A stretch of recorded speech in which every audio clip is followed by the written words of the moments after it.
Big Boss season 8 கண்டஸ்டன்ட்ஸான அன்ஷிதா, ஜெஃப்ரி, சத்யா மற்றும் ஆனந்தி இவங்க எல்லாரும் சேர்ந்து நியூ இயர் அதுமா பார்த்தீங்கன்னா, வெளியே வந்து ஒரு ஹோட்டலில் அவங்களோட டைம் வந்து ஸ்பெண்ட் பண்ணியிருக்காங்க. அந்த ஹாப்பி மொமெண்ட்ஸ் வந்து ஷேர் பண்ணியிருந்தாங்க. ஜெஃப்ரி மற்றும் அன்ஷிதா இவங்க 2 பேருமே ஒரே வீக்கில் வந்து எவிக்ட் ஆயிருந்தாங்க. நிறைய அன்ஷிதாவோட ஃபேன்ஸ்லாம் வந்து பார்த்தீங்கன்னா, அவங்கள ரொம்ப மிஸ் பண்ணுறதாகவும், அவங்க வந்து இல்லாதது போர் அடிக்குதாகவும் பார்க்க முடியல அப்படின்ற மாதிரிலாம் சொல்லியிருந்தாங்க.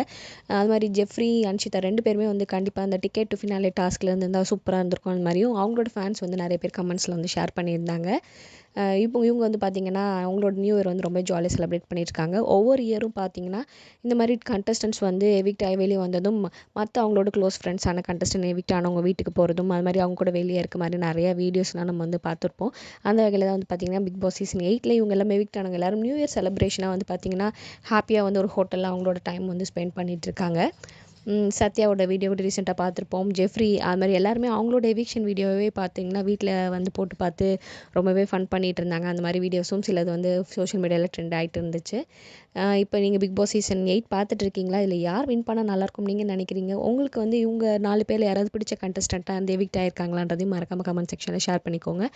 இது மாதிரி நிறைய அப்டேட்ஸ் தெரிஞ்சுக்கணும் நம்ம சேனலை சப்ஸ்கிரைப் பண்ணிக்கோங்க. For more exclusive updates and videos please subscribe our channel.